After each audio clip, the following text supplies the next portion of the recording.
बिस्मिल्लाहिर्रहमानिर्रहीम। अस्सलाम वालेकुम। एडी न्यूज़ के साथ मैं हुसैन हुसैन। चलते हैं खबर की जानिब। मुल्क के मुख्तलिफ शहरों में आज से बारिश की पेशगोई। इस्लामाबाद, लाहौर, पेशावर में अर्बन फ्लडिंग का खदशा।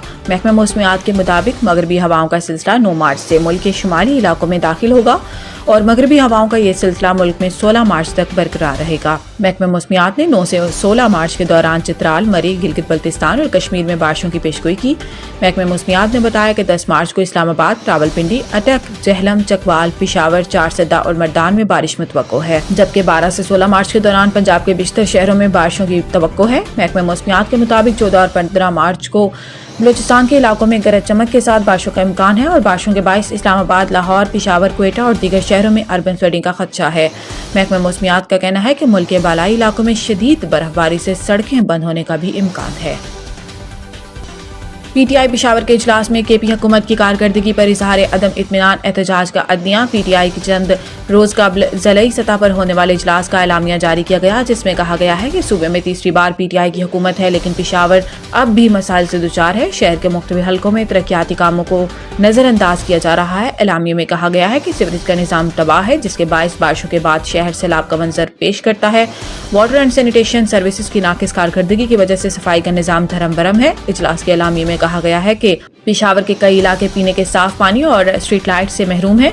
पेशावर का तरक्याती फंड दूसरे इजला में मुंतकिल किया जा रहा है। एलामिया में ये नुक्ता भी उठाया गया है कि सेफ सिटी प्रोजेक्ट 2009 में तजवीज़ किया गया था, लेकिन अब तक इस पर अमल दरामद ना हो सका। मसाइल के हल पर फौरी गौर ना किया गया तो एहतजाज का ऑप्शन मौजूद है।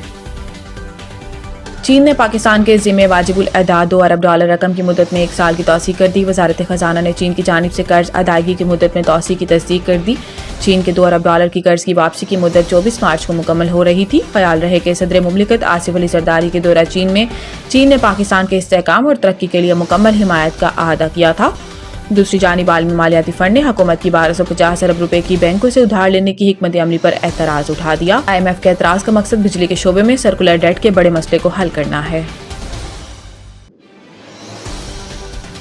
हुकूमत का डिजिटल प्राइस बॉन्ड्स मुतारिफ कराने का फैसला लेन देन मोबाइल ऐप से होगा। इनामी रकम काबिल टैक्स होगी, लेकिन इस पर ज़कात लागू नहीं होगी। डिजिटल प्राइस बॉन्ड्स चोरी, नुकसान या ज़िया के खतरात को कम करेगा और ये इक़दाम मईशत को दस्तावेजी शक्ल देने, शफाफियत को बढ़ाने और एहतसाब को बेहतर बनाने में मुआवन साबित होगा। आज के टेक्नोलॉजी पर मबनी दौर में एक नया सरमायाकारी का मौका पैदा हुआ है। ये इक़दाम खास तौर पर इसलिए अहम है क्योंकि ये कागज़ के बगैर है, जिससे प्रिंटिंग और लॉजिस्टिक्स के अखराजात की ज़रूरत ख़त्म हो जाती है। इसके अलावा चूँकि ये खरीदार के नाम पर रजिस्टर्ड होता है, इसलिए चोरी, नुकसान या ज़िया के खतरात कम हो जाते हैं। ये इक़दाम मईशत की दस्तावेज साजी, शफाफियत और एहतसाब को बेहतर बनाने की तरफ एक बड़ा कदम है। मज़ीद ये कि ये खरीदारी और फ़रोख्त को आसान बनाएगा, पूरे अमल को मौसर अंदाज में मुनज़्ज़म करेगा। मज़ीद न्यूज़ और अपडेट के लिए देखते रहिए AD न्यूज़।